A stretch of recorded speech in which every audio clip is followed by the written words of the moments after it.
जय हिंद दोस्तों, आप सभी का हमारे YouTube चैनल में स्वागत है। आज आपके लिए लेकर आए हैं छत्तीसगढ़ जीएस की प्रश्न को लेकर। छत्तीसगढ़ सामान्य अध्ययन से जो सीजीपीएससी द्वारा पूछे गए प्रश्न हैं उनको हम आज हल करेंगे और उसकी थोड़ी सी व्याख्या सही थी हल करेंगे, उससे जुड़े कुछ इंपॉर्टेंट फैक्ट को भी देखेंगे। इससे पहले अगर आपने हमारे यूट्यूब चैनल को अगर अभी तक सब्सक्राइब नहीं किए होंगे तो सब्सक्राइब करेंगे। चलते हैं, वीडियो को स्टार्ट कर देते हैं। सबसे पहला प्रश्न देसी रियासत से जुड़ा प्रश्न है और ये प्रश्न क्या है तो देसी रियासतों के विलीनीकरण में राजनांदगांव रियासत से किसने हस्ताक्षर किया था। इसका सही आंसर यहाँ पर दिया हुआ है, रानी जयंती देवी ने हस्ताक्षर किया था। अब देख लेते हैं देसी रियासत से जुड़े कुछ इंपॉर्टेंट फैक्ट को भी देख लेते हैं। उदाहरण के तौर पर अगर हम कहें तो छत्तीसगढ़ में जो देसी रियासतों की संख्या थी वो थी 14, लेकिन इसमें जो ऐतिहासिक बैठक हुआ था उनमें से 11 शासकों ने रियासतों ने विलय किया था, जिसमें केंद्रीय पदाधिकारी कौन हुआ करते थे, अर्थात जो विलीनीकरण किए हैं वो किन किए हैं तो सरदार वल्लभ भाई पटेल द्वारा किया गया है। ठीक है, और छत्तीसगढ़ के रियासतों का भारत संघ में विलय कब हुआ था तो इसको भी पूछ लिया गया है कि 1 जनवरी, ठीक है, 1 जनवरी 1948 को विलय हुआ था। इसको आप जरूर याद रखें, 1/1/48 को विलय हुआ था 1948 को भारत संघ का, जिसका छत्तीसगढ़ से नेतृत्व अगर आप कहेंगे तो पंडित रविशंकर शुक्ला, आप इसको लगाएंगे, ये भी पूछा जा चुका प्रश्न है। और ओवरऑल नेतृत्वकर्ता सरदार वल्लभ भाई पटेल थे और संविलियन पत्र पर सभी लोगों ने हस्ताक्षर किए थे, जिसमें नांदगांव से किसने हस्ताक्षर किया था, रानी जयंती देवी ने राजनांदगांव से हस्ताक्षर किया था।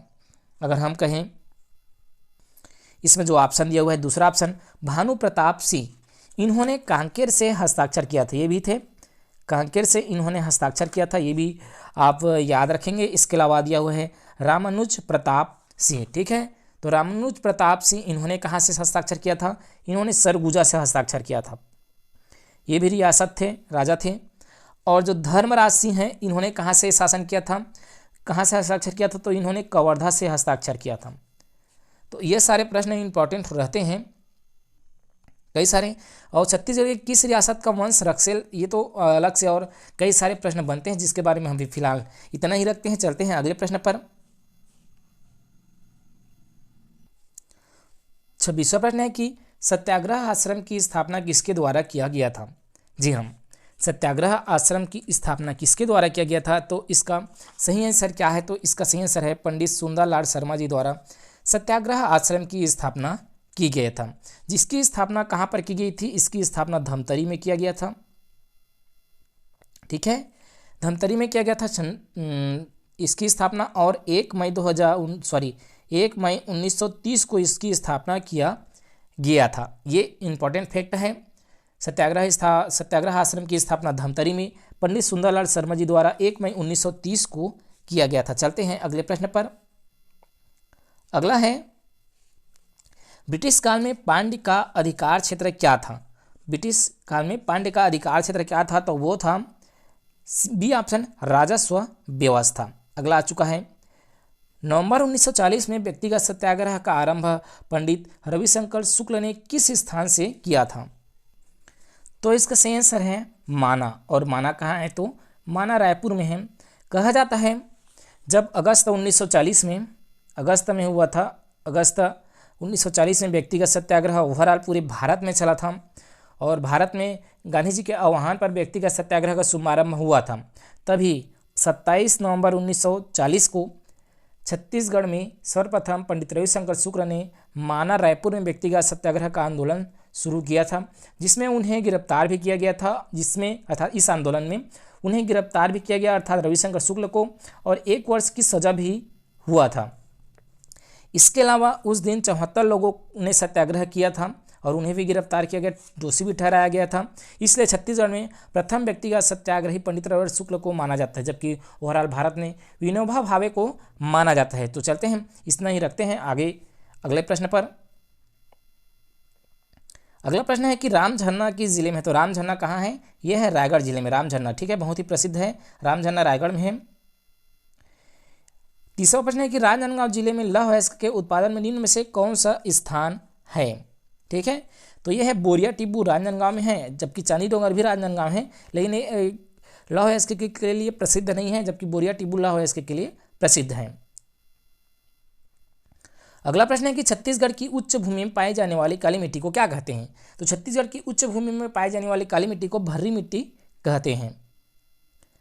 अगला प्रश्न है कि छत्तीसगढ़ के सोनाकांत सीरीज निम्न में से किसमें शामिल है? कडप्पा, धरवाड़, आर्कियंस, गोंडवाना। तो जो सोनाकांत सीरीज है वो तो इसमें शामिल है धरवाड़ में, ठीक है, ये इसका सही आंसर है, बी ऑप्शन। अगला प्रश्न ये है कि बक्साइड किसका अयस्क है? तो बक्साइड से हमें क्या प्राप्त होता है? एल्यूमिनियम प्राप्त होता है, ए ऑप्शन इसका सही आंसर होगा। अगला है कि कोयले के संचित भंडार स्थित है। तो कोयले के संचित भंडार कहाँ है? जैसे कि नंदिनी खुंद, ये छुई है, ये क्या बोलते हैं, चूना पत्थर, अर्जुनी ये चूना पत्थर, और बस्तर तो टीन के लिए है, जबकि विश्रामपुर कोयला के लिए है। ए सी ऑप्शन इस क्वेश्चन का सही आंसर होगा।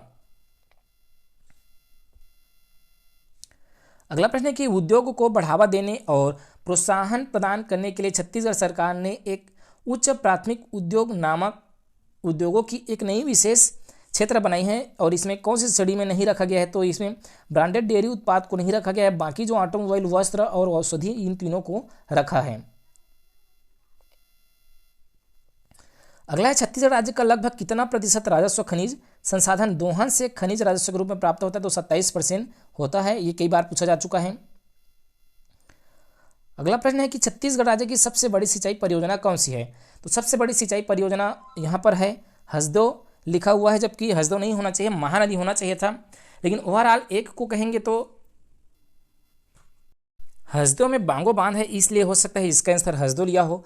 लेकिन छत्तीसगढ़ की सबसे ज़्यादा सिंचाई परियोजना है वो आता है महानदी में आता है। लगभग इसमें महानदी में हम देखेंगे तो 2.76 लाख आता है महानदी जलाशय का सिंचाई परियोजना हम देखेंगे, महानदी जो बनाया है उसमें। जबकि कोडार में देखेंगे तो ये है 16.7 हज़ार है, जबकि उसमें 2 लाख है, आप देखेंगे उसमें लगभग 2 लाख है और इसमें ओनली 16 हज़ार है। अगर कोडार में देख ले तो अगर हम सबको अलग अलग करके देखेंगे तो इस तरह से हमें इसका आंसर भी आपको मिल जाएगा। इसके अलावा जो बनाया गया है केलो परियोजना वो तो और छोटा है, सबसे बड़ा यहाँ पर महानदी ही लगता है। जबकि हसदो में अगर आप देख ले तो हसदो का बहुत बड़ा बताया गया है, इसीलिए इसका आंसर लिया है हसदो का बताया गया है, अर्थात जो हसदो बांगो बांध है उसका बनाया गया है 4 लाख, तो सबसे बड़ा यही हो जाएगा एक हिसाब से इसका अनुसार हम देखा जाए तो। चलते हैं अगले प्रश्न पर। अगला प्रश्न है कि वर्तमान में छत्तीसगढ़ में स्वास्थ्य सेवाओं को ऊर्जा शुल्क में कितने प्रतिशत की छूट दी जाती है? उटपुटांग से प्रश्न है इस तरह से, और कई सारे प्रश्न उटपुटांग होते हैं। अगर आप छत्तीसगढ़ पुलिस विभाग में सब इंस्पेक्टर भर्ती का एग्जाम दिला रहे हैं तो उसमें हो सकता है टफ भी क्वेश्चन आए, कई सारे क्वेश्चन, लेकिन जो आसान क्वेश्चन है उसको छोड़ना नहीं है। CGPSC प्री का एग्जाम होने वाला है, CG व्यापम द्वारा एग्जाम कंडक्ट कराए जाने हैं। CGPSC प्री का, व्यापम का, पुलिस विभाग में सब इंस्पेक्टर का, ये सारे एग्जाम होने हैं, तो आपके लिए हेल्पफुल रहेंगे किस तरीके से प्रश्न बनते हैं। 39वां प्रश्न है कि छत्तीसगढ़ राज्य के कृषि जलवायु क्षेत्र में कौन सा क्षेत्र शामिल नहीं है? तो छत्तीसगढ़ के कृषि जलवायु क्षेत्र में कौन सा क्षेत्र शामिल नहीं है, ये यहाँ पर पूछ लिया गया है। अब जो इस तरीके से प्रश्न बनते हैं वो थोड़े से उटपुटांग रहते हैं कि छत्तीसगढ़ का मैदान, बस्तर का पठार, सरगुजा का उत्तरी क्षेत्र, रायपुर का मैदानी क्षेत्र कृषि जलवायु क्षेत्र में कौन सा शामिल नहीं है, ये पूछा हुआ है। हालांकि इसका आंसर डी ऑप्शन लिया हुआ है, लेकिन थोड़े से कन्फ्यूजन से प्रश्न पूछते हैं इस तरीके से, जैसे कि ये भी कन्फ्यूजन वाला प्रश्न पूछा गया है कि वर्तमान भूजल स्थिति के अनुसार छत्तीसगढ़ में 8 ब्लॉक सेमी क्रिटिकल श्रेणी में आते हैं। उस ब्लॉक श्रेणी की पहचान कीजिए जो सेमी क्रिटिकल श्रेणी के अंतर्गत नहीं आते। हालांकि बेरला इसका आंसर दे दिया गया है यहाँ पर, लेकिन ये बहुत ही अंदर के प्रश्न हैं और ऐसे प्रश्न तो कठिन होते ही हैं।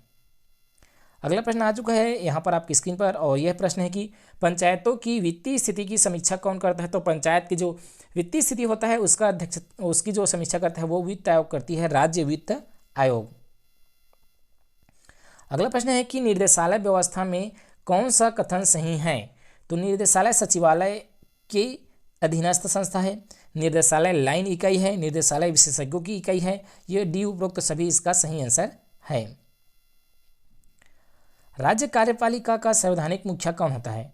राज्य कार्यपालिका का जो संवैधानिक मुखिया होता है वो राज्यपाल होता है। अब वर्तमान में छत्तीसगढ़ के राज्यपाल कौन है इसको आप कमेंट करके बताएंगे, आशा करते हैं आपको पता होगा इसका मुख्यमंत्री कौन है, अभी राज्यपाल छत्तीसगढ़ के कौन है जो संवैधानिक मुखिया है उसको आप कमेंट करके जरूर बताएं। हमें लगेगा कि आपने वीडियो को कम से कम यहाँ तक तो देखा होगा, अगर आपने कमेंट किया होगा तो। अगर आप वीडियो को यहाँ तक देख रहे हैं तो एक बार अपना रिप्लाई जरूर दें, कमेंट आप करें। अब आ चुका है कि भारतीय संविधान के किस अनुच्छेद में राज्यपाल की नियुक्ति का प्रावधान दिया गया है। तो भारतीय संविधान के 153 अनुच्छेद में दिया गया है राज्यपाल की नियुक्ति का प्रावधान। अगला जो प्रश्न दिया गया है ये चुनाव से जुड़ा हुआ प्रश्न है, सॉरी सब संविधान से जुड़ा हुआ प्रश्न को इसमें डाल दिया गया है कि भारतीय 73वां संविधान संशोधन 1992 में हुआ था, जिसका लक्ष्य देश में पंचायती राज संस्थाओं को बढ़ावा देना था। इसमें क्या क्या प्रावधान किए गए थे, तो 1 और 2 को किया गया था राज्य चुनाव आयोग पंचायत के सभी चुनाव कराएगा, और दूसरा दिया है राज्य वित्त आयोग की स्थापना, ये लिया गया था। अगला बताया कि यदि एक राज्य विधानसभा की कुल सदस्य संख्या 60 हो तो गण पूर्ति कितनी होगी। ठीक है, गण पूर्ति कितनी होगी, तो 1/10 में गण पूर्ति हो जाता है, तो 1/10 आप जानते होंगे। अगर हम 60 का यहाँ पर निकाल लें, 60 का 1/10 निकालेंगे तो कितना आ जाएगा, 1/10 निकालेंगे तो यहाँ पर 6 आ जाता है। ठीक है, यहाँ पर 6 आ जाता है, हालांकि ऑप्शन में 10 ले लिया गया है, लेकिन यहाँ पर 6 इसका सही आंसर होगा। इसके बाद अगला आ चुका है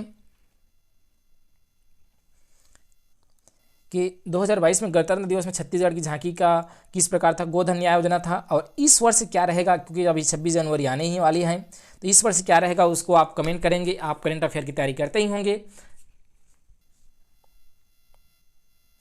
48वां प्रश्न आ चुका है कि निम्न में से किस रिजर्व का संबंध हाथियों से है।